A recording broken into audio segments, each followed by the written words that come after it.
here. Boom.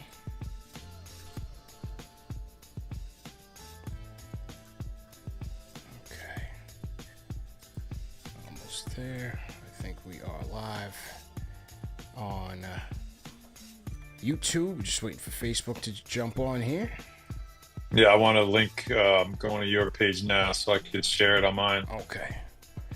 Once it's up, I'll... All right, we should be... Let me just make sure we're good here. Okay. Yeah, we should be good here on YouTube. Facebook, rather. Should be good. Okay. Let's run it from the top here. All right, here we go. Salute to Knicks Nation on this Thursday evening. It is here, and it is time. A tradition unlike any other. CP the franchise, Alan Hahn, on the ones and twos, the 2024-2025 annual Knicks season preview. Time is flying here, man. Hit the like button, hit the share button, and subscribe to the channel. Call us up. 657-383-1509 is the number to call, or you can hit us up on the KnicksFanTV Discord. Let's get into it. Lots to talk about. And starting this right on time as the Yankees blow it in Cleveland against the Guardians, man. Solo, welcome back to the show, man. How you feeling, man?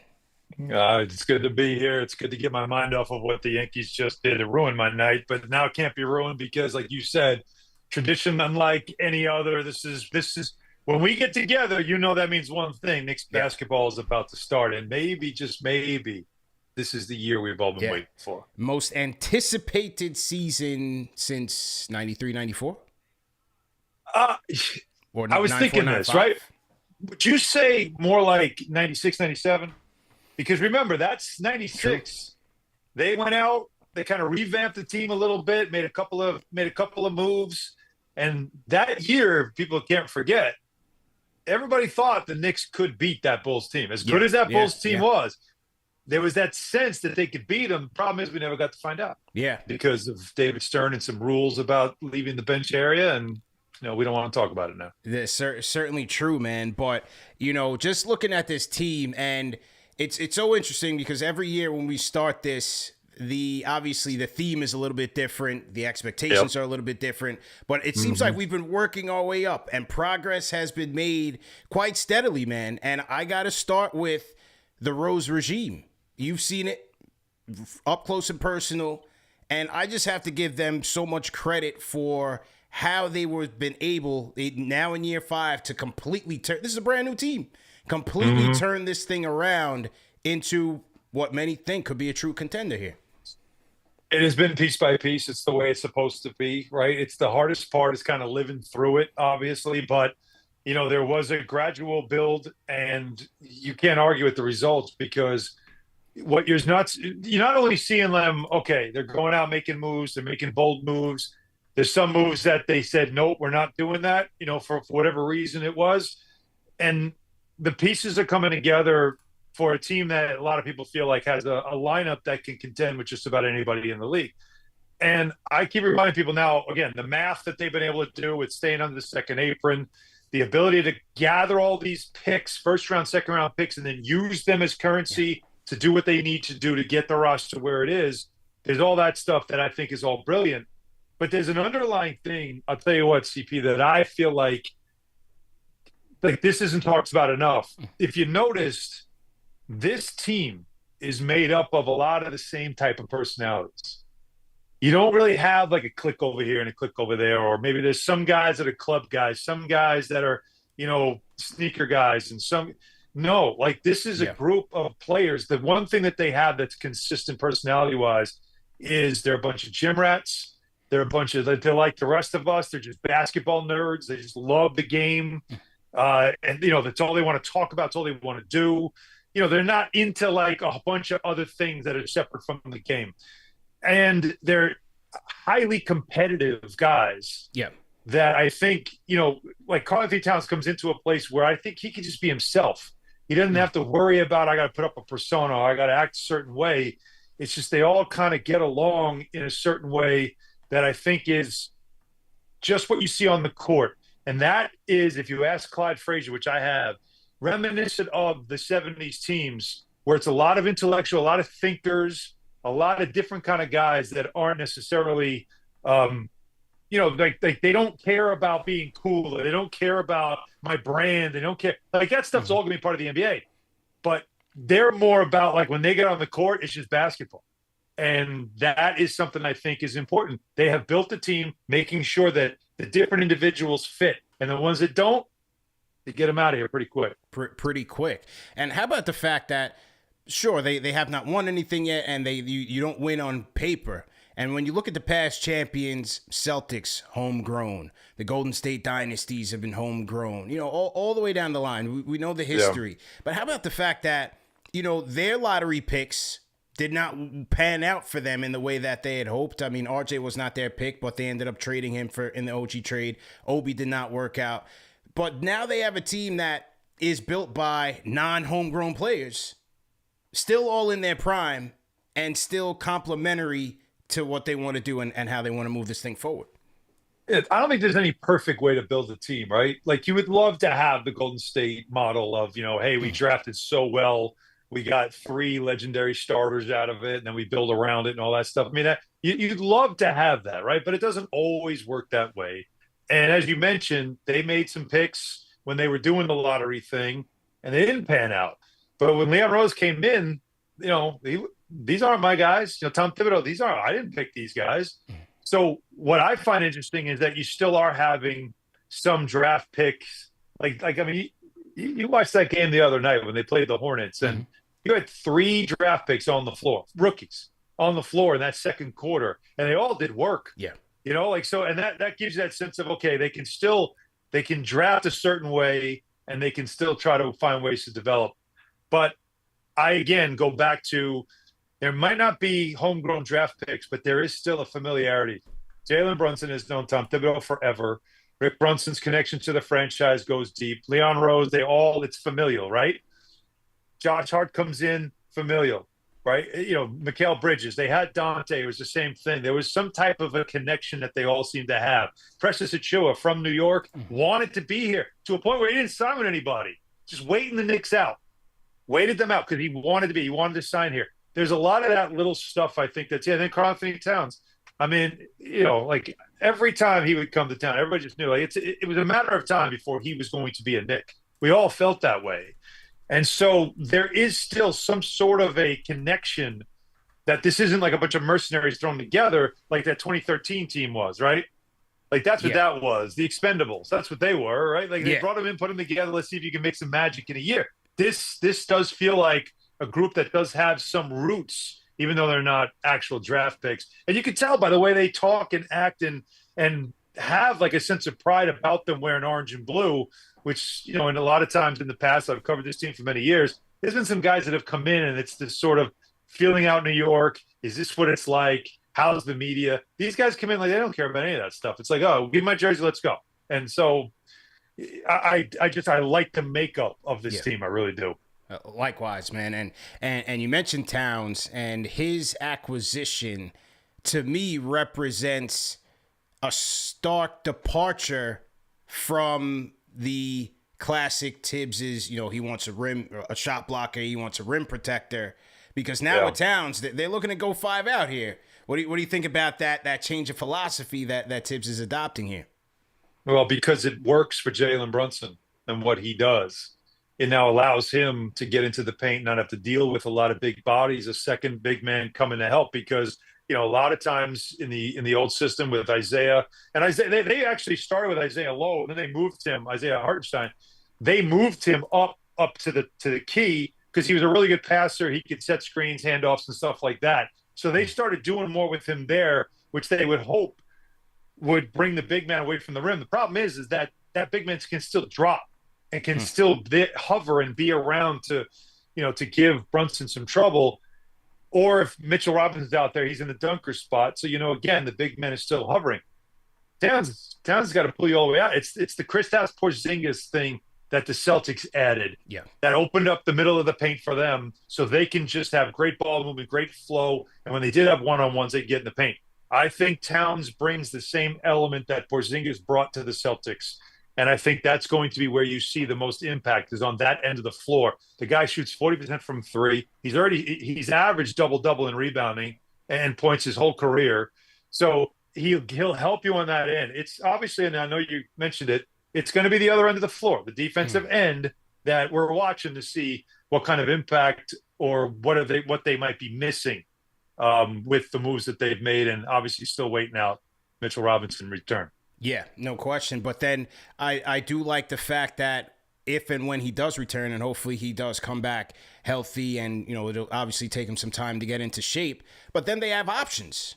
Now you have options. You can go twin tower route with Towns and Mitch, and have more size on your front line, or you can go your 5 out, get some floor spaces, get some shooters out there, and then take it from there. So it adds another way for them to create advantages, which in this league can be tough given the talent.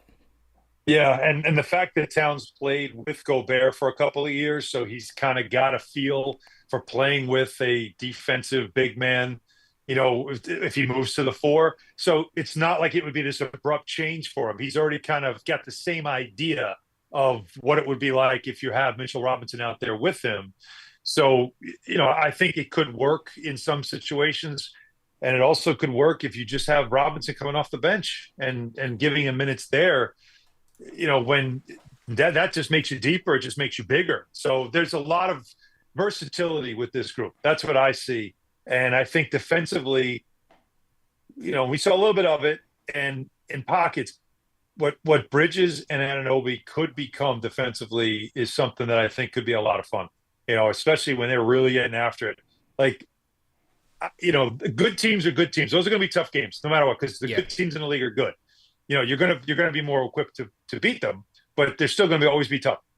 But when the Knicks play a bad team or a young team, oh Lord, like honestly, I think that's when it really, when they play teams like, again, the Wizards, the Hornets, those younger teams or the not really good teams, if they have the right mindset going into that game of just being in attack mode, what Bridges and Anunoby can do is completely disrupt and completely destroy another team's offense. And Knicks fans love defense. That's in our DNA.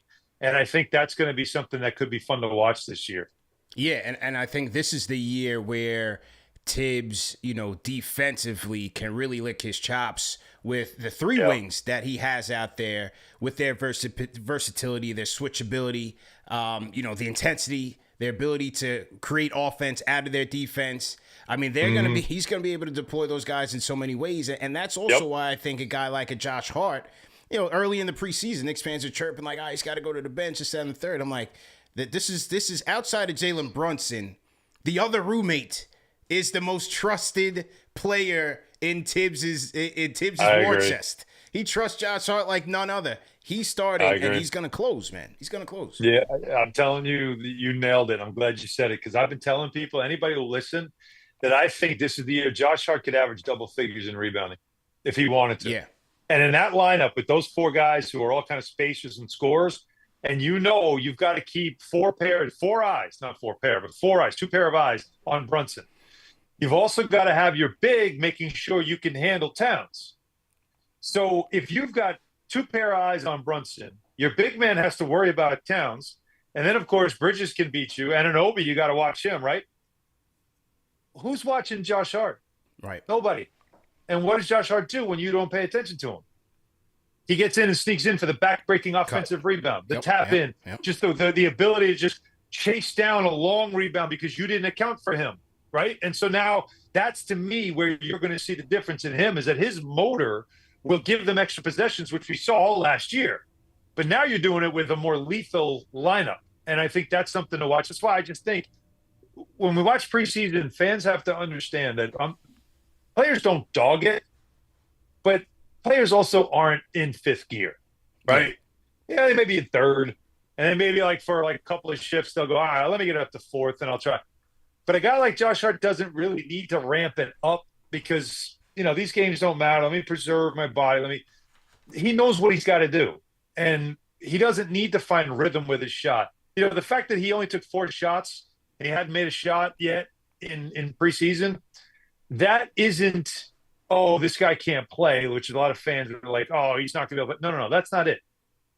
You got to pay attention to what's being said. And Hart was one of the first guys to say, we sacrifice. I don't need to take a shot. I don't need to do anything. I don't care about numbers. I want to win. Whatever the winning plays are, I'll make them. That's all I care about.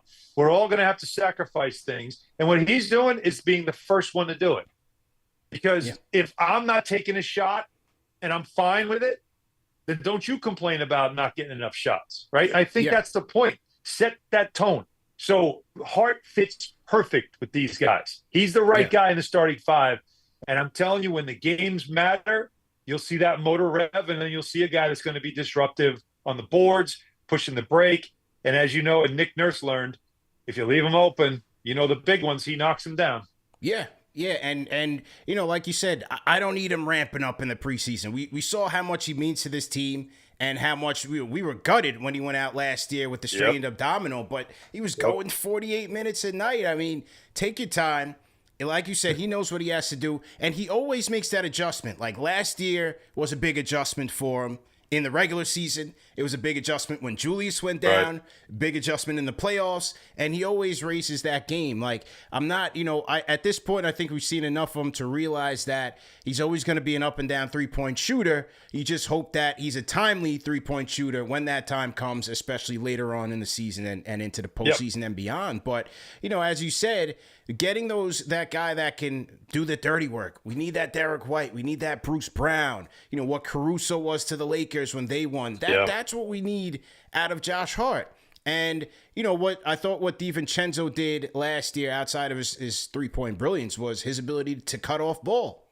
You need more guys like that. And I think Josh Hart can kind of help fill those gaps. Yeah, they're going to miss DiVincenzo's toughness and his determination. And a lot of things, he's a super competitive guy. And, you loved seeing how fiery he could get in moments. And he's that guy that, the game seems to be slipping. And all of a sudden he just bangs 2 threes. And now you're like, oh, wait a minute, it's back to 4. Yeah. Like those are the guys that you love and you miss. And Knicks fans know by now, seeing all the reporting. So I'm not breaking anything here. The Knicks didn't want to trade him. Yeah. It was the only way that deal was going down. Tim Connolly, the GM in Minnesota, he loved him. He wanted him as a free agent. And so when he knew the Knicks, all right, well, your big man's now out till maybe January. They want to make this deal happen. We know financially we have to make this deal happen. You guys want to make it happen, and you got to get it done before the season starts for, cap reasons. Well, you got to give us Dante. And that's what he wants. Because, Mike Conley's getting older. He thinks Dante next to Anthony Edwards is a great fit. Tim Connolly's a smart GM. So the Knicks had to. They didn't want to do it, but they had to. They had to do it. And that's why he's not here. They're going to miss him. Somebody's got to fill that void. And if you watch campaign, there's a guy that kind of has that same bulldog mentality, wants the ball, thinks he's, and I don't mean this in the wrong way, thinks he's better than he is kind of guy. Dante thinks he's better than he is, which I love guys like that. I want you to think you're better than you are. Because every now and then you're going to make a shot because only you believe you can make it. Yeah. And so I think Cameron Payne he can't fully replace it, but I do think there's going to be a little, he'll make up for some of that dog that they lost when Dante was sent to Minnesota. Yeah, that's tough, man. Losing DiVincenzo in that way, but it also, I think, to me, underscored how much they wanted Towns. To be willing to do that. But man, that Dante void, compounded with losing Shamet to the shoulder injury. That's tough. That part that really sucks. Yeah. Did you did you like the Towns deal? Because first of all, if I'm not mistaken, last year at this time, did I not bring up Towns' name as somebody to watch with this team going forward? Yes. I believe we've been talking about this for the better part of the year. So when the deal went down, everybody's like, what a shocking deal. I'm like, what are you talking about? Like this thing's been out there for a while. They wanted him. You knew he wanted, coming home was just something for him, playing at the Garden. There was a lot there. And I know there's that shock of, it wasn't, I don't even know who to say. So they didn't trade for Luka Doncic, right? I get it. I understand. Yeah. It's a guy that, He's been an all-star several times. He averages 20-10. He shoots 40% from threes, a big man. But and he's had moments in the playoffs, but we also know that there's a reputation that sometimes he's a bit goofy, that maybe he's not as always locked in, that, he went to that 60-point game and then he was shooting threes and they almost lost the game. Yeah. Like, there's stuff like that I know fans don't love, but understand this. They haven't had a big man like him. And I even go beyond Amari, because Amari was undersized for a big man. Sure. Like, they haven't had a guy that does what he does since Patrick. That's not hyperbole. That's legit. What he can do is at that level, right? Now, I know he doesn't have the ferocity of Patrick. I know he's not a defensive player like Patrick, but I mean the elements he brings, three-point shooting, the size. The Knicks were a small team. He gives them legit 7-foot length. That's important. And look at the East.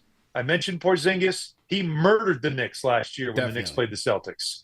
They couldn't guard him. He would those early pick and pop threes in those games. It was just he was tough guard. Now they've got a counter.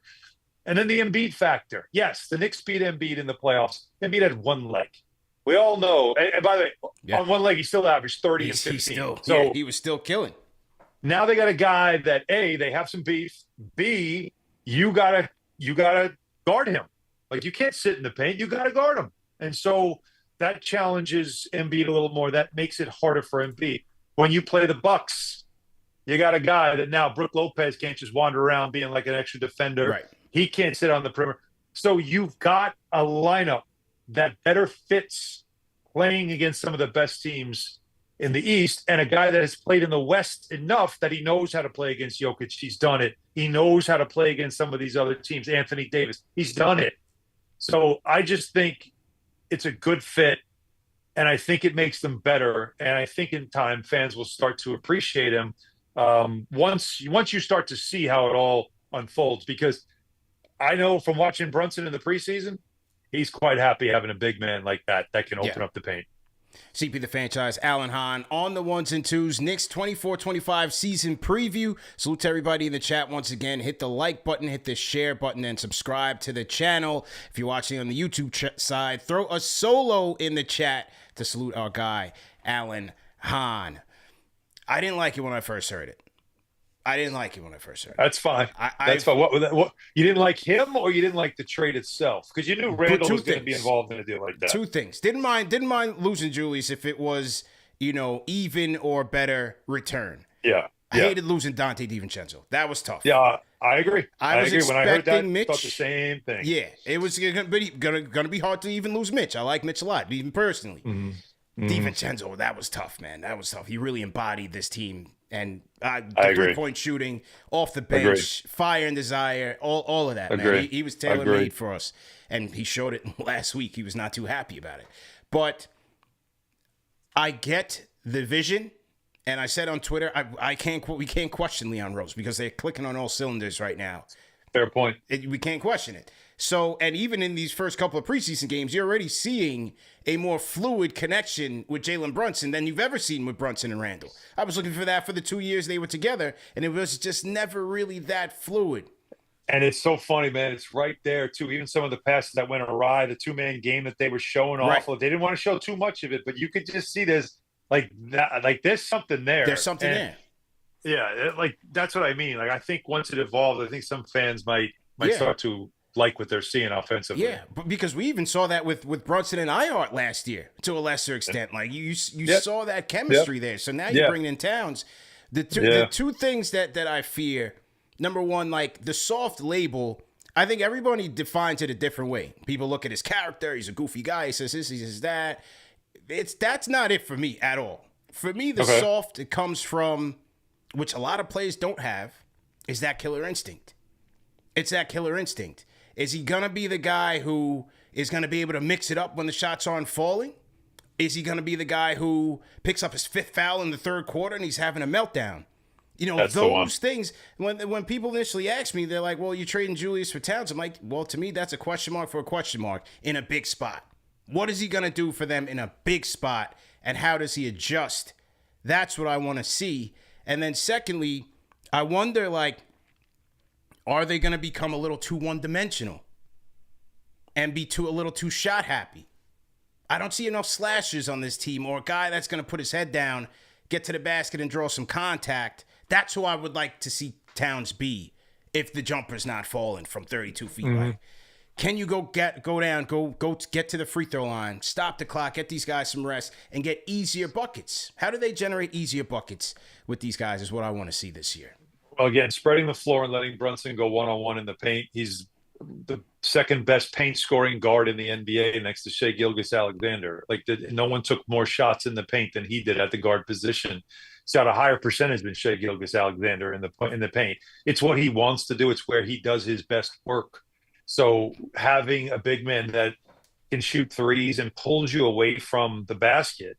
So if your big man cheats and tries to come and help out on Brunson, Jalen knows where he's going to be and he's going to kick it out. And so you're going to probably see a high volume of threes coming from him, just like you're going to see a high volume of threes coming from OG Anunoby in that corner. I think the offense will have more flow than it did with Julius Randle, because Julius Randle, whether he meant to or not, was a stopper. And a lot of times it was the sixth dribble that got you, right? When he was a 2-dribble guy, he was a more efficient player. When he got to 3+, 5, 6, and then you knew, all right, now everybody's like this. What are we doing? I don't know where he's going. Now he's going to spin. I think, Towns, they'll have to just make sure he doesn't do that. But I don't think he does that nearly as much. And when you're asking about, can he do this in a big spot? He doesn't have to. I think there's a lot of pressure off him. And we saw in Minnesota, they went to the conference finals in the West, by the way. They won a game 7 in Denver, down 20 versus the MVP. And I watched all that. Carl wasn't sitting on the bench. And he was playing. He was in that, right? So he was part of that. So, yes, Anthony Edwards is the main piece, but it's the same thing here. And he said that. Brunson is the main guy. This is his team. He's the guy. I'm here to amplify. He used that word amplify, and I love that word. But he said, I'm here to amplify what he's doing. And so he understood how to do that by playing with Anthony Edwards. Now he's got Jalen Brunson. So I think it's a matter of that. If he is a piece that helps amplify more than Randall could, because, for Julius Randle, he's more of a, it's my ball. He's that kind of guy. He's a primary scorer. Whereas I think Towns has developed into someone that understands the role of secondary scorer and an elite one. So that's it. For me, now, my pause when it comes to the trade is not the soft part, but more or less the ferocity thing that for Towns is very inconsistent. And in New York, especially when you play at home, you can't have a night where I'm not feeling it. Can't. My big man can't do that. And, Tyson Chandler set that tone as well. He had it like that. Amari would have that same kind of, you need a ferocity. And that's what I think a lot of people loved about Mitchell Robinson is when he was healthy, he just had a motor about him that he had developed over time. And you felt like, man, that guy can get every rebound he wants, right? When he was going well, he got every rebound he wanted. And then when Hartenstein had to take over, Isaiah Hartenstein played with ferocity. Yeah, he played with an edge. Tough. Yes, he dunked on some people. He blocked some dunk attempts. That's the stuff that I think Knicks centers, going back to Willis Reed, Knicks centers, when they're their best, play with ferocity. You need those guys. Otherwise, you're not winning a damn thing. Yeah. Even Marcus Camby, who's, not as much on that level of being a intimidating big man, but he had some ferocity to him in those years he was here because he got after it, blocking shots and rebounding, running the floor. So that's all you're asking for from Towns. The only consistency I need from you is your attitude every night has to be to dominate. And I saw him get 16 rebounds against Rudy Gobert last Sunday. I saw him get 16 rebounds, and he cared. They were playing. That was a preseason game, but they were getting after it. So, see, that's my issue. I'm not worried about the offense. It's going to work. I'm not worried about, he shot poorly in the preseason. I'm not worried. He's a 40% shooter for his career. I'm not worried. It's that consistent ferocity. Can he bring that every night, especially at home? You want to take a night off? Do it on the road. Don't do it in this building. And I hope he understands that, because if he brings that, he will be loved by Knicks fans. No question. And again, that to me underscores the importance of having Josh Hart in that starting lineup to Yep. be able to compensate on those nights. Mm-hmm. It's not that McBride, for sure, McBride offensively would be fine with them, but they have enough offense there between the four players on the court. Hart has to be that guy that can get, do a little bit of everything and cover Yep. for everybody else's weaknesses. How do you see them getting the most out of Mikal Bridges? Because to me, he's going to be an X factor for their success this season. Is he the best player in the league right now that hasn't been an All-Star yet? We close to it. There's a couple of guys you can name, but I think he's definitely one, right? Yeah. Like the guy that he's got All-Star talent. And I love that his last couple of years he learned how to be a primary scorer, but he was a really good reserve and then turned into a really good starter on really good teams. He went to the finals. Let's not forget that. He's got a ton of experience for a young guy. Sure. So I think the way I would use him, and I'm wondering if Thibs might do this too, because I know we're all talking about depth, and a lot of times we talk about 10-man rotation, 2 units, right? First unit, second unit, all that stuff. But I look and I think I've seen Tom Thibodeau now for a couple of years, and I've seen what he does. And he did this with RJ Barrett. He did it with Julius Randle. He takes one starter. They come out early in the first quarter. They come back in the second quarter and start the second quarter with the second unit. Yep. And so you have four bench guys and one starter who's a primary scorer. And that, it's almost to say, okay, now you don't have to worry about deferring to Jalen. This is your time to score. And for Barrett, when RJ was playing with Jalen and Julius, they gave RJ those minutes and basically said, okay, RJ, you can cook with the bench. We're going to let you cook. And you and Quickly have good chem, so we'll let you guys go. And he'll do that. My gut is he played a lot with Cameron Payne in Phoenix. He knows them well. The feeling is like you put Bridges with McBride and Payne, and then you've got obviously Precious and Sims, and that's your bench unit. And Bridges could get his buckets in those minutes. And you know how valuable those bench minutes are. I try to tell people all the time, don't overlook the value of those bench minutes, because the bench's job is to take, if it's a deficit, close the gap. If it's a lead, open it up, or at worst, hold the lead. Right? You don't want to be when your benches have minuses in the plus minus box, it's a bad bench. Yeah, you're in trouble. You want a bench that's either even or going to be on the plus side most nights. And a guy like Bridges, you need somebody who's a primary scorer who can cook against other teams' benches who obviously are not going to be as strong when, most rosters in the league don't have a ton of talent coming off that bench. So what I think is he's going to contribute defensively with the starting five and his versatility. But I think offensively, you'll see him cooked with the second unit. That's what I would do anyway. Yeah. I don't know if Thibs is doing this, but from watching Thibs coach, he generally does that kind of a formula, and I think that's maybe what we'll see. Yeah, I felt that way even prior to the Cat trade, that they would use that they could use Mikal Bridges, stagger the big three, if you will, and have Mikal Bridges come in those non-Brunson minutes to really help spur that offense, because that was a big challenge for them last year. And so, you potentially, like you said, you have the chemistry between Payne and Bridges.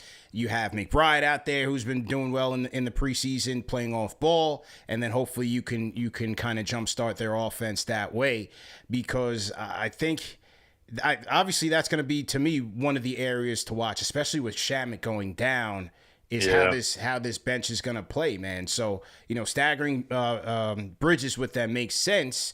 What do you think they do with that roster spot, with that 14th spot, or with Shamet's spot? They don't have to cut him. Right.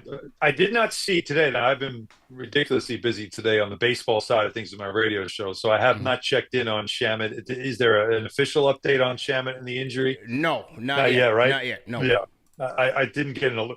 Excuse me, I didn't get an alert.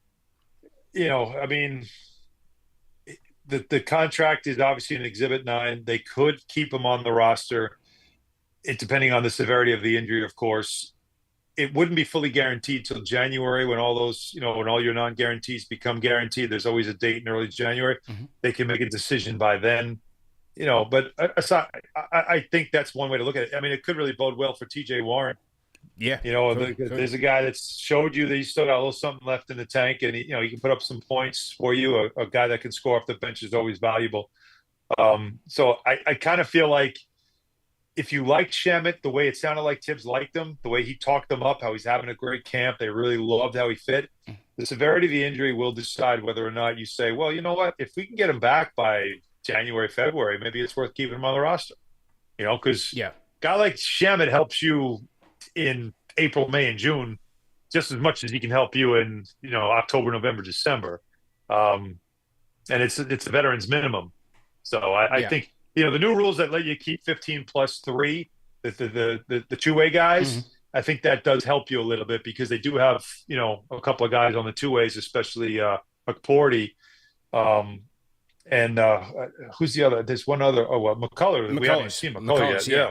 Have not seen McCullough. And Jacob Toppin, I believe, is also on the two-way, right? So it's easy enough to still have a roster and hold a guy who's injured just to say, I like him enough that if we can get him healthy, he can help us in the most important time of the year. CB the Franchise, Alan Hahn checking in on the ones and twos. Knicks season preview.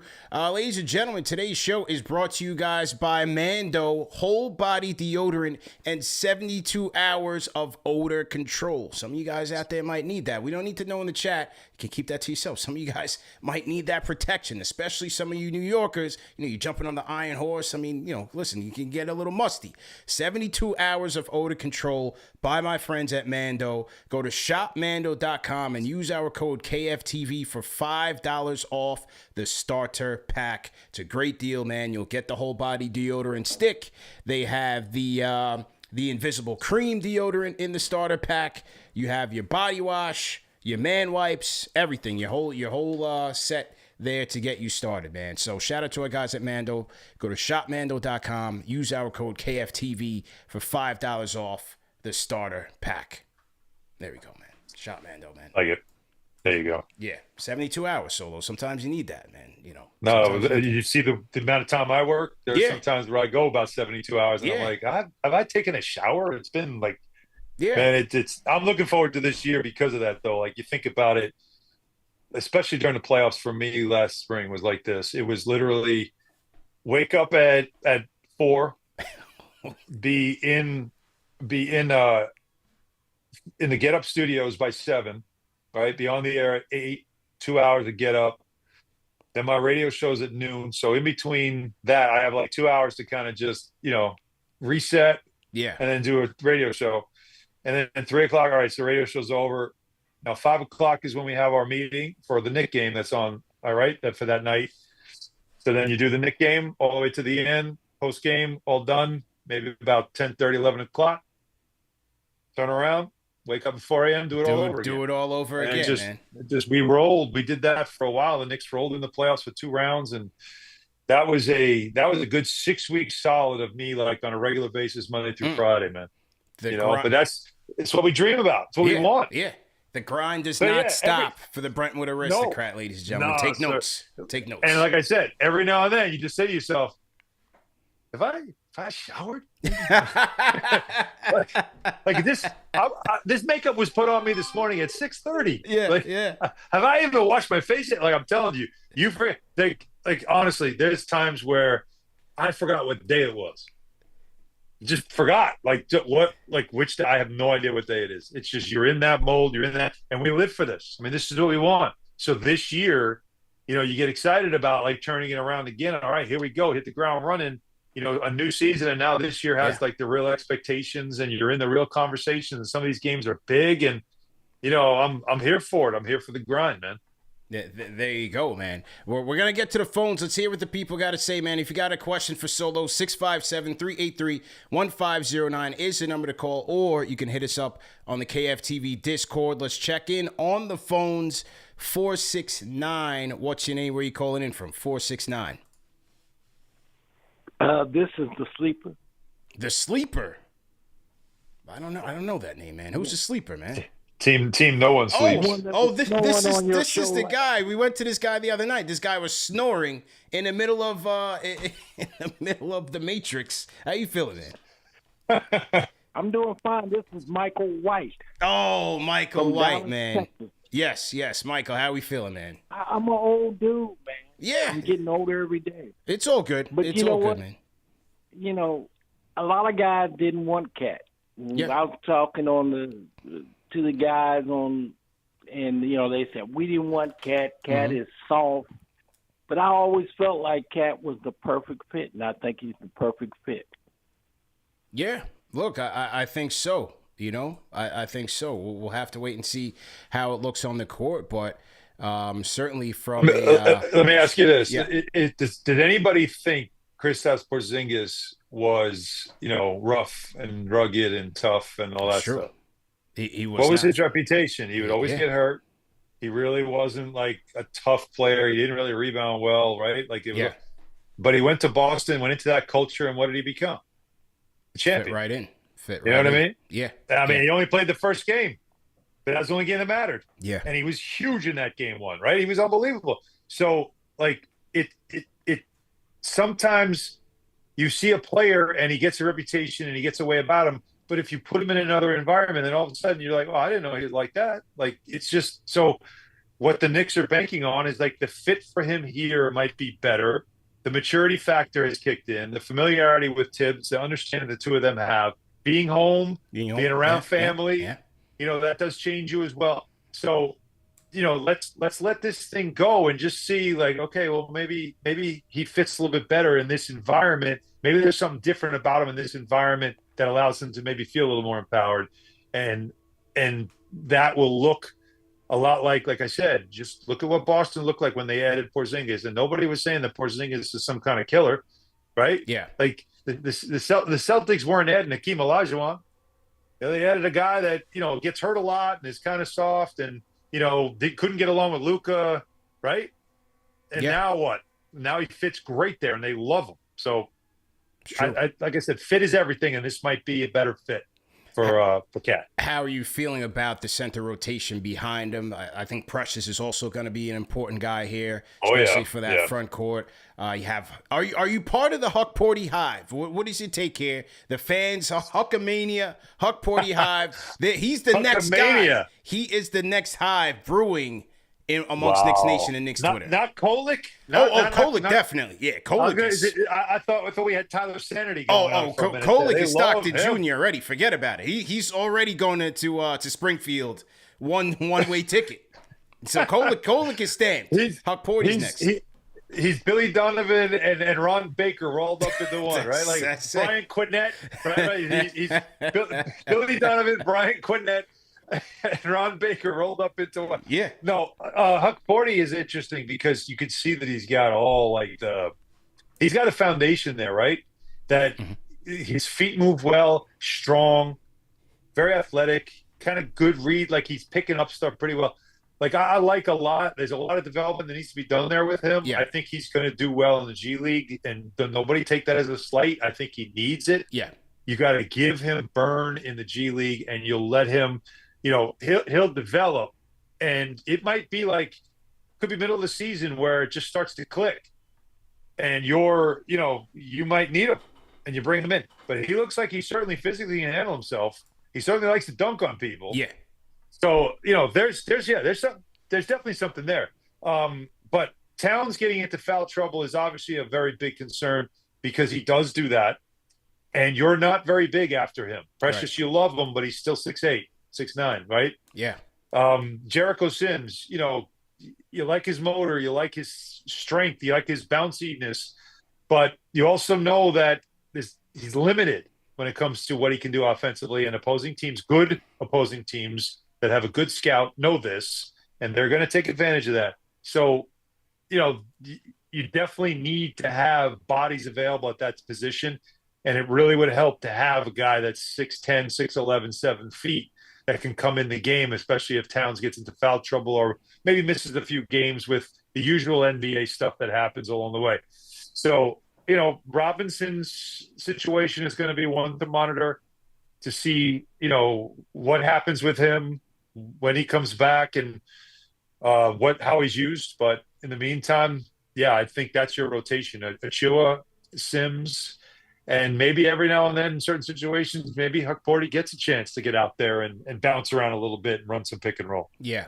I agree with that. Kolek a little less sure because, I think Thibs will defer to campaign based on the experience, the defense, the three-point shooting. I like the way that he's played the point in preseason. He's getting those paint touches. Smart. He's finding McBride a lot in those off-ball relocations. Like I think that's going to be a thing going forward. Campaign at the one.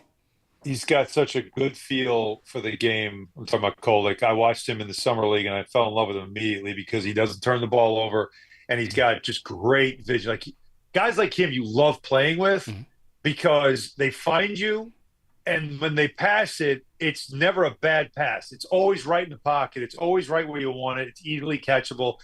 Like he takes care of the basketball, and he passes the ball well. Now he's shooting. That's going to be the thing. Like his size and his shooting are the things that are going to affect him the most because teams are going to leave him open. After a while, you're going to get the scouting on him. Okay, challenge him defensively, get him into one-on-ones, get him into a switch or a screen. And then the other one is leave him open, right? And that's going to be, let's see if he's got it in him to knock down shots. So I think you're right. I think he's another one that I would want to play him in some G League games so he keeps a rhythm going. But I'm not like let's say Brunson misses a game or two, Payne moves into the starting lineup. I have zero hesitation playing Tyler Kolek off the bench. None. It wouldn't concern me in the least. You can put him right next to Deuce McBride and feel like you can still get good results.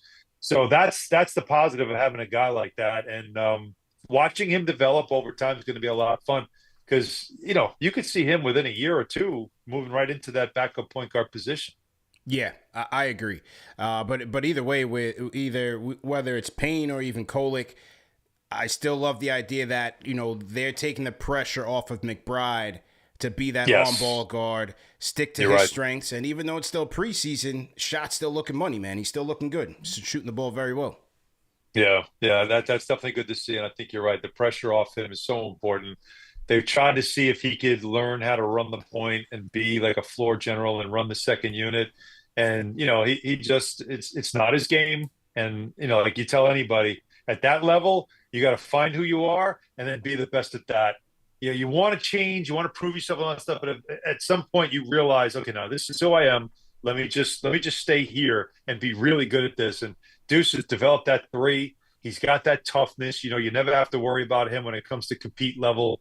And so I think putting him off the ball next to, like a veteran guard like Payne or a really good playmaker, like Kolek, I think it's a great fit for him. I'm really excited for Deuce this season. I'm curious to see what he becomes off the bench this year. Now that he's developed the confidence in his ability to shoot. Yeah, big time.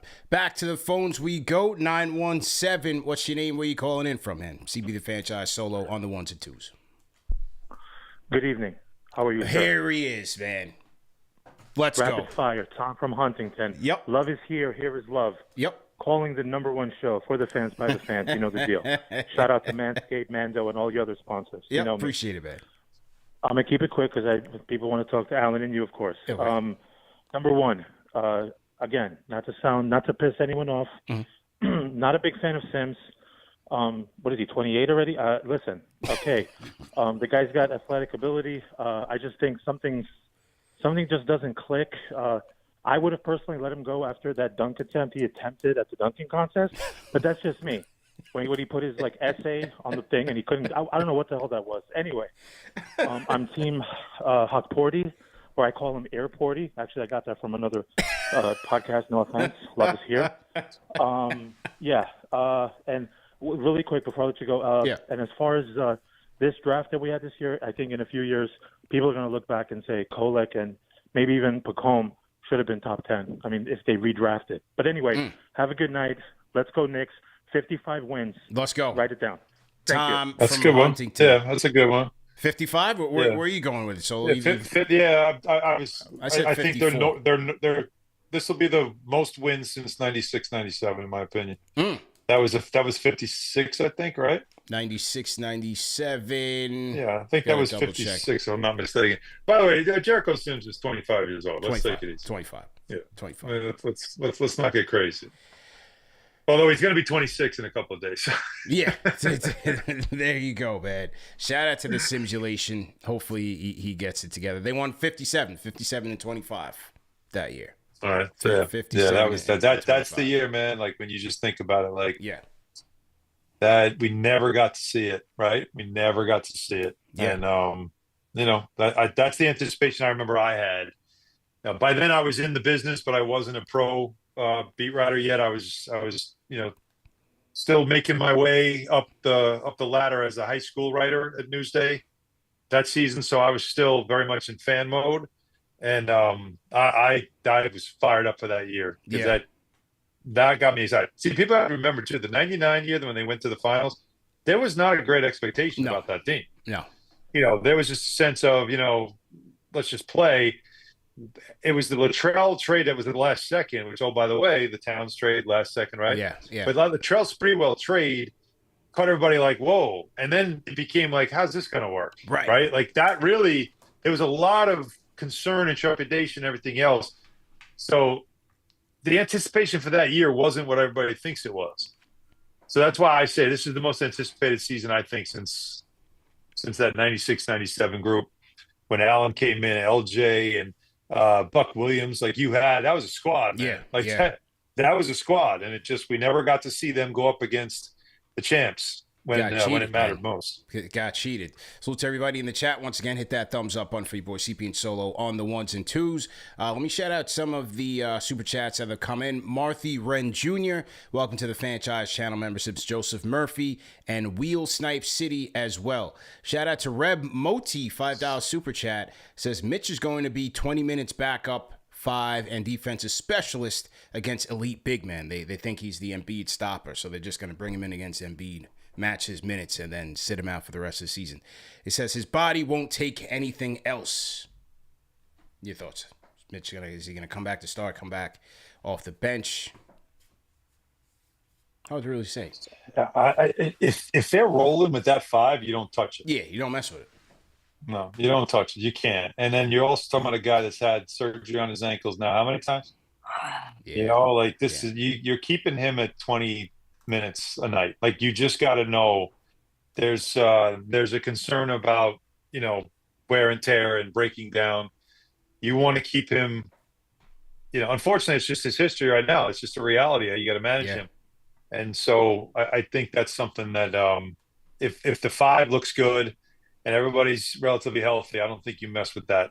I don't think you touch it. Me neither. Shout out to Blue, franchise channel member, $20 super chat, says, this is the year. Go Knickerbockers. Shout out to Blue, man. Definitely appreciate you. On the line right now, Solo, is your guy, our guy, Ari from Manhattan. He's in the building. Here we go. Yeah. All right. Ari, are you there? You hear me? Loud and clear. Yeah, you guys hear me? Yes, sir. You're loud. Yes, we do. What's up, Alan? Listen, man. What's up? I gotta give you credit right now. You've been cooking tonight. I think you're spot on with a lot of things you said. This is not 2 years ago. It's not just about optics anymore. We actually have a real championship team. So I recognize that. I think the front office has done really well. I think your argument about this team having roots was an argument I've never heard. I think it's spot on. Because, you look through traditionally, it's, teams that have some chemistry and that have been together for multiple years are the ones that usually get there. And, this is as close as you're going to get, even if you don't have a homegrown star. So I do agree with that. I think you're spot on with Cat. I didn't know CP was this anti-Cat trade. I didn't know this was a thing, but Karl-Anthony Towns is significantly better than Julius Randle of basketball. He can play off ball. He's way more efficient. He's taller. He plays hard even if he misses the first 2 shots of the game. He plays hard regardless, right? And it is hard it does suck to see Dante go, but I think what gets kind of lost is that we're selling Dante at an all-time high. His stock is at an all-time high. I don't think he has the value he has today if Julius Randle didn't get injured, because he kind of took over the second role.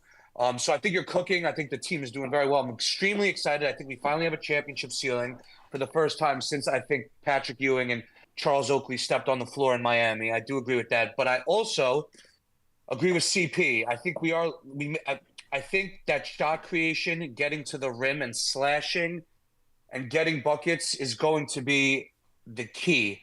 It's going to be the difficult thing. I think we might be one piece away, and I agree with CP that Mikal is the X factor because he's supposed to be that guy. I was not happy about giving 5 picks up for him if he never made an All-Star team. But my question to you is basically, is that a concern to you? And if that's not a real concern to you, what is your biggest concern come playoff time? Appreciate it, Hahn. All right. A positive Ari from Manhattan. I know. Not all caps. Today. Not all caps. He's lowercase today. Ari tonight, man. Yeah, lowercase. I like it. A little more. That's fine. It's too early in the year. I think I mentioned my concern. My concern, is going to be rebounding because the offensive rebounding was something they were the best in the league at last year. They don't really have those, they're really going to miss Hartenstein. He was so good on the offensive boards. Mitchell Robinson, when he was playing, was the best in the league at it. It was just uncanny how he could get the offensive boards and those extra possessions, keeping the ball alive, tap outs and stuff.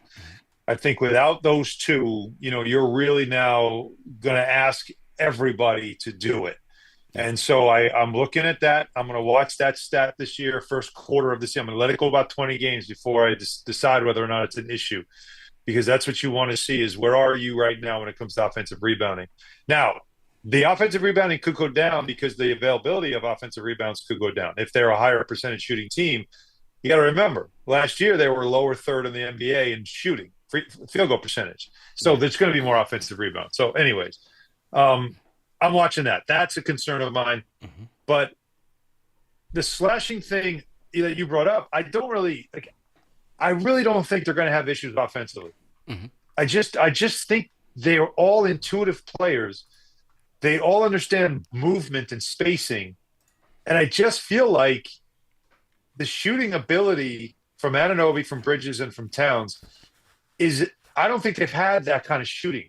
I mean, let's remember, it was only a couple of years ago where it was like you're kicking out to Elfrid Payton and there's Nerlens Noel under the rim, who – even at the rim, Nerlens Noel did not shoot a high percentage. Let's be honest. So, you've upgraded exponentially in positions where I'm kicking it out to a guy and he may or may not make that shot. Now, think about this when you're watching the Knicks. Ball kicks out. I'm going to name you a name. And, CP, you're into the game, so you're on your couch or maybe you're in the building. And when it's like a kick out to an open shot, you stand up, right? That's everybody's instinct is to get up. So, kick out to OG Anunoby. You getting up? Yeah. And if it's from the corners, easily, I'm up. I'm probably going to get a beer because I know it's going in. I'll be back. Kick out to the break, to Bridges. You getting up? Yeah. 100%. Top of the key, straight on. Karl Anthony Towns. You getting up? Yeah. Yeah, of course you are. So, here's the other scenario. Kick out to the corner, RJ Barrett. You getting up?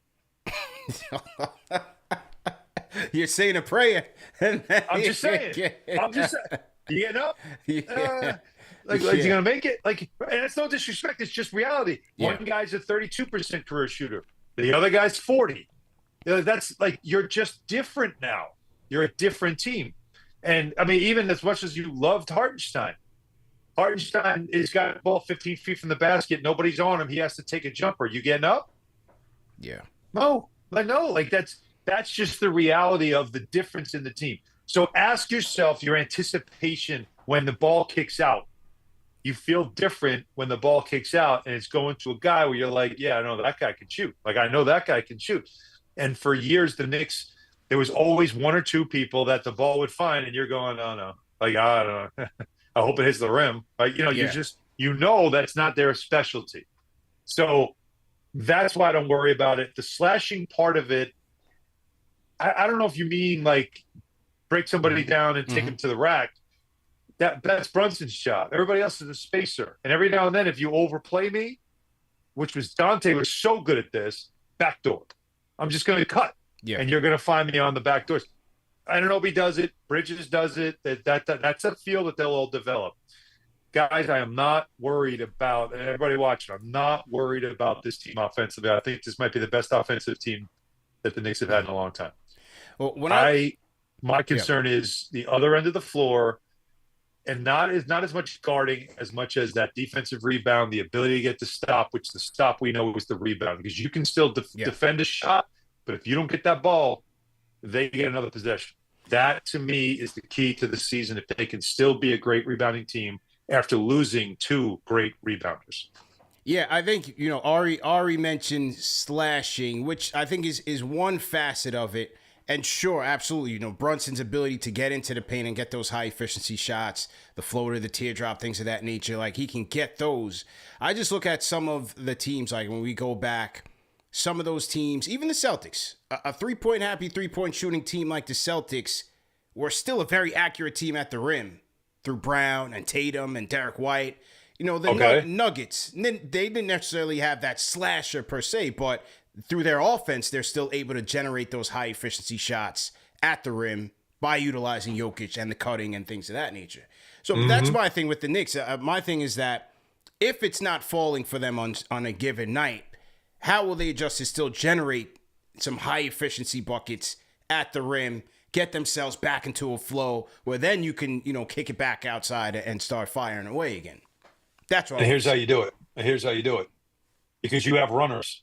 Bridges is a runner, right? Yeah. Anunoby is a runner. Okay. Hart is a runner. Payne pushes the pace, wants to run, right? He wants to go. So if you've got that and you're not making your threes on a given night, which happens, you're bricking shots, right, left and right. You can still get easy buckets by running the floor. Right. And how can you start a break? You got to get the rebound. Yeah. Right? Part of the defense. Josh Hart gets the rebound, and what does Josh Hart do? Long court pass. He's always looking for the up light, right? He's just always trying to get it up the floor. Or sometimes he just takes it and he goes right on the floor, and I'm going. Come with me. That's the kind of stuff I think that this team's going to be able to do, because it is every single one of them can do that under control, not out of control, which there was some concern also with certain players about that, on previous teams, is if they get it and they got to dribble the ball, it's a little out of control. RJ would go, he could be ahead of steam, but sometimes it's like tunnel vision and he can't finish. Julius would do it and go, and all of a sudden he gets into no man's land. Now he's lost. And now it's turnover because he doesn't realize where he is. This group is a little bit different like that. And that's why, again, not shooting the ball well, pick up the pace. Transition. This is a high IQ team. I think they'll have that ability to adjust. But I'm telling you, CP, I'm coming back to it. I'm going to say it over and over again so everybody remembers that I said it. Rebounding will be the key to this team's success at both ends of the floor. They have to be a top 5 rebounding team. Big time, man. Let's take one more before we wrap. CP and Solo on the ones and twos. 407. What's your name? Where you calling in from? Hello. 407. Yes, sir. Oh, yeah. This is Omar from Orlando, Florida. Hey, how you doing, Knicks fan. How you doing, man? Forever. Yep. I'm good. Thanks for you guys for what you do over here, man. I appreciate it. Appreciate it, man. Love you guys. Alan brought up the point that I've been worried about. I mean, I love what they've done, putting together this squad, looking good. But the rebounding, that's the one thing that I'm a little concerned that do they have the size or the one enforcer, power forward, that can replace Randall? Yeah. I mean, Achua, Precious, he's serviceable, but is he an enforcer? Yeah. And I know that Hart is a hustler. I mean, he's the heart and soul of the team. He's gonna do the hustle plays. He's gonna pick up those reads. But aside from him, who can we count on? Yeah. Yeah, I mean, look, I think it's a fair point. Appreciate the call, but as you said, Solo, by committee, man, they got to get it done. Led by my guy Josh Hart and Thibs. Yeah, absolutely. And again, Josh Hart, I think, can average double figures in rebounding for a guy 6'4". In fact, I believe after the All-Star break, he did exactly that.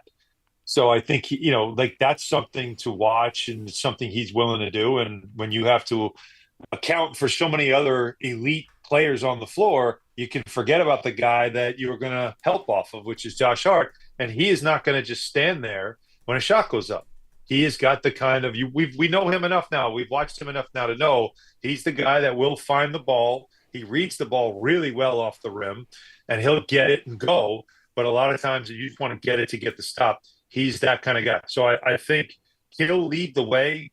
Towns for his career, 9.9, right? He's a 10 rebound a game guy for his career. So there's another 10. So you'll get that out of him.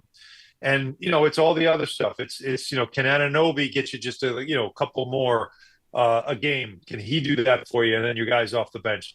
So, I really, and this is the first time in past years, I've had concerns about the team in many different ways. For me, shooting for many years was a concern, consistency and the ability to shoot the three with other teams because they just didn't have enough shooters on the team. The Celtics put up over almost 50 a game. They shoot a high percentage. Can you keep that pace?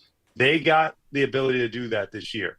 So I really when I look at them and I watch them, but I also then just look at career and what they are, I just keep coming back to, boy, the one thing they lost was defense was rebounding and toughness.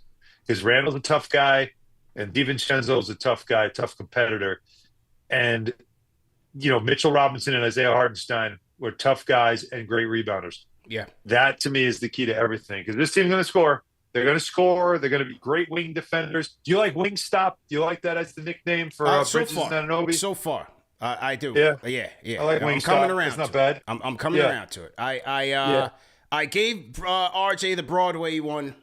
I gave Brunson Captain Clutch. Mitchell Robinson's always, he's been Block Ness Monster. I love that one. Mitch, please. I am the nickname commissioner here. So money, big money, AB Burks. I gotta get Mitch, please, into an MSG broadcast somehow, some way. Mitch, please. Mitch, please was the first one. That was the first nickname. What do you think? Tom? I did this once last year during a game, and I'm gonna use it. I think as a regular. When Anunoby hits a corner three, I'm gonna say OG, triple OG. I like that one. Are you gonna say it on MSG? From Friday. On Friday. Yeah. Okay. Yeah. I'm saying that's from the movie. Yes. I said it in one broadcast, and I was like, okay, that kind of works. All right. I like that. I do like that. OG, triple OG? Yeah, okay. Yeah. Right. So now what is the sideline rotation going to be looking like here, man? This is more territory here for you, man. Wearing multiple hats here at MSG. What does it look like? Yeah. Versatility is not just something you see on the floor, right? It's something we all do here at the network. Sideline's going to be a new role for me for home games. With Rebecca moving on to a great thing that she has started. She started her own business, and it's been it just took off. So we're all like, wow, come on, she went to Princeton. She's brilliant, right? No surprises here. Yeah. It's something I've done a couple of times, but I haven't done on a regular basis. Now, so it'll be fun. It'll be fun to be in the game broadcast, and I'll be doing some, when Clyde's not available, I'll be doing some games too, which is like a dream come true. For me, it's always, it never gets, ordinary. It never gets old. It's always special. So yeah, between all that stuff and then obviously, pre and post, you want to be busy. And this is for all the years that we've done this stuff with covering the team and, hey, can they make the playoffs this year? Maybe they can make the play. Can they get an all-star? Will they have an all-star this year? Now it's like, how many all-stars? And, can they finish first in the East? Can that happen? It's a good How time, far man. can they go? Can they get this is something, these are conversations that we haven't been able to have in a long time. And these last couple of years have really built up to something where now we're in that, okay, here's the window. May not happen this year. Yeah. But the window's here now. You're in it. And so this is going to be, this is a fun time. So whatever they ask me to do, if they ask me, hey, we need you to mop the floor after the game, I'm mopping the floor after the game, man.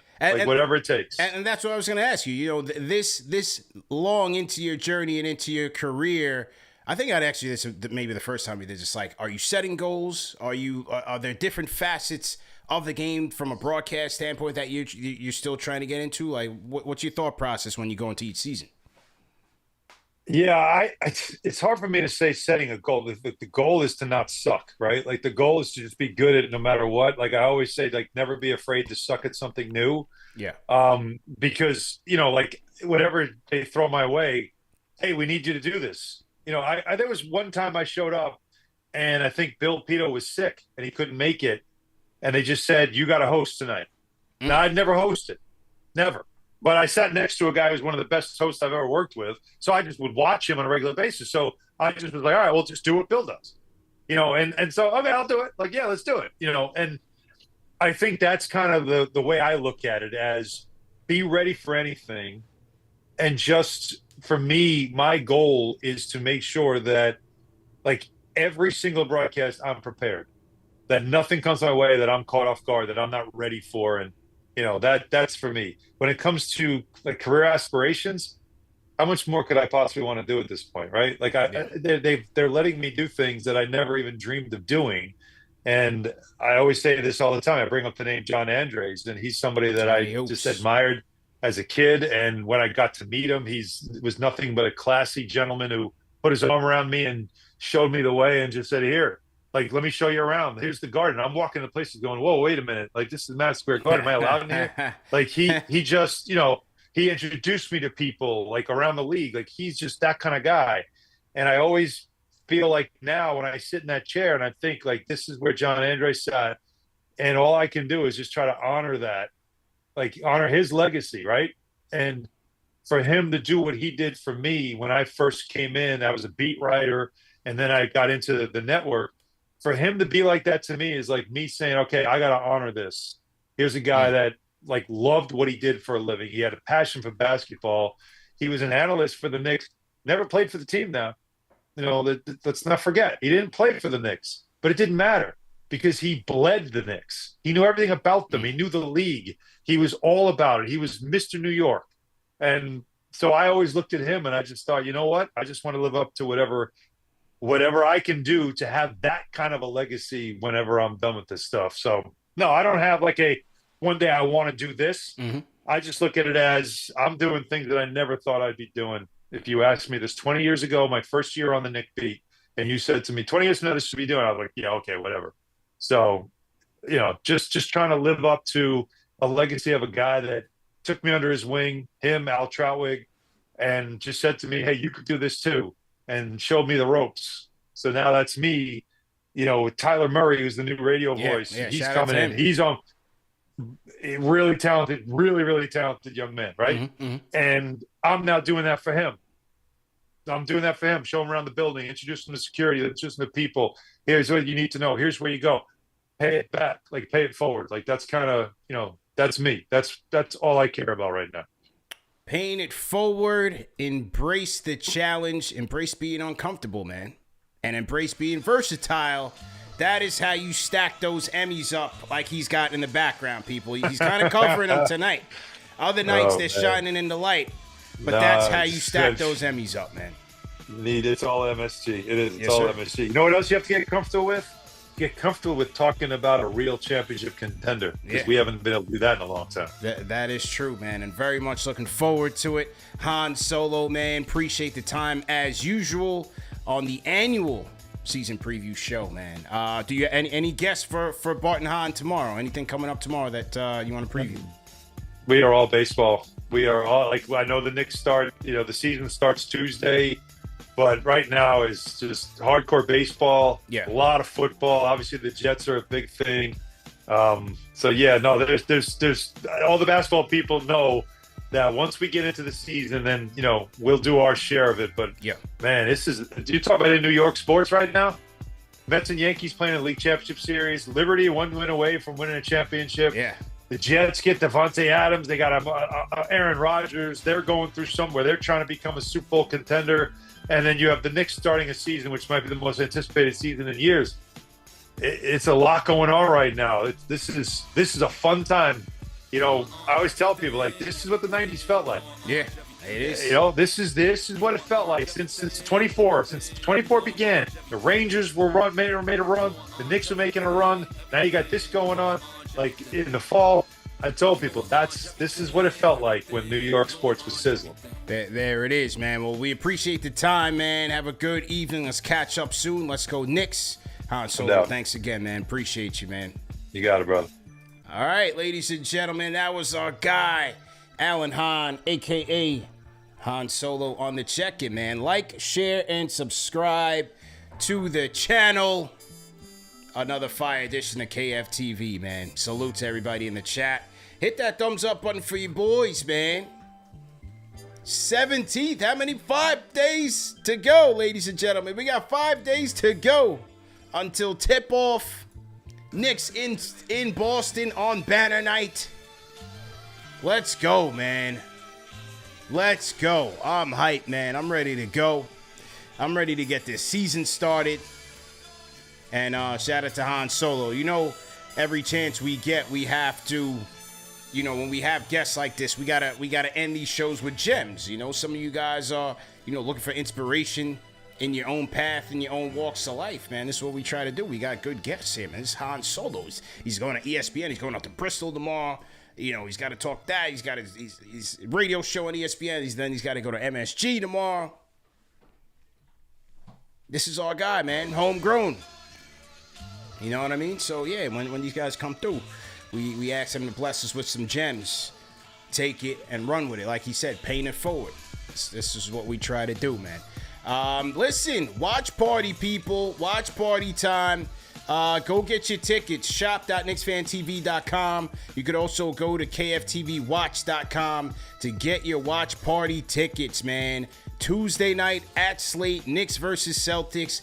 It is going to be an absolute blockbuster. Go get your tickets now. We also got table reservations available as well. DJ Eric L. Beats. Happy birthday to our very own DJ Eric L. Beats. He will be on the 1s and 2s as well. So make sure you guys tap in, man. Tuesday at Slate. And then Friday, the home opener, the pregame happy hour and watch party will be at Clinton Hall 36. Clinton Hall 36 is where you want to go. For those of you that are going to the game, you will be free for the entire happy hour. Just show your game ticket at the door.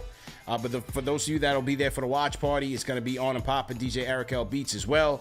Giveaways after every quarter. We got happy hour deals. You name it, man. So shop.KnicksFanTV.com or KFTVWatch.com. Go get your watch party tickets. All right. Also, yeah, free entry for franchise channel members as well. Okay. Shout out to Big Nick. $5 super chat says shout out to KFTV. Always the place for the family and real Knicks news. CP, you're number 2 to me behind Spike. Love what you do. Go Knicks. Well, shout out to Spike. I appreciate the love, man. Appreciate the love. All right, man. We'll see you guys tomorrow. Post game, the ultimate of the final preseason game, man. We'll see you guys wrap it up and preview the season a little bit more tomorrow. All right, so appreciate everybody for tapping in. Do me a favor, like, share, and subscribe. Number 1 show for the fans by the fans, man. The best of nothing. CP the franchise. I'm out of here. Support our sponsors over at Mando. Go to shopmando.com and use our code KFTV for $5 off the starter pack. All right, see you guys tomorrow, man.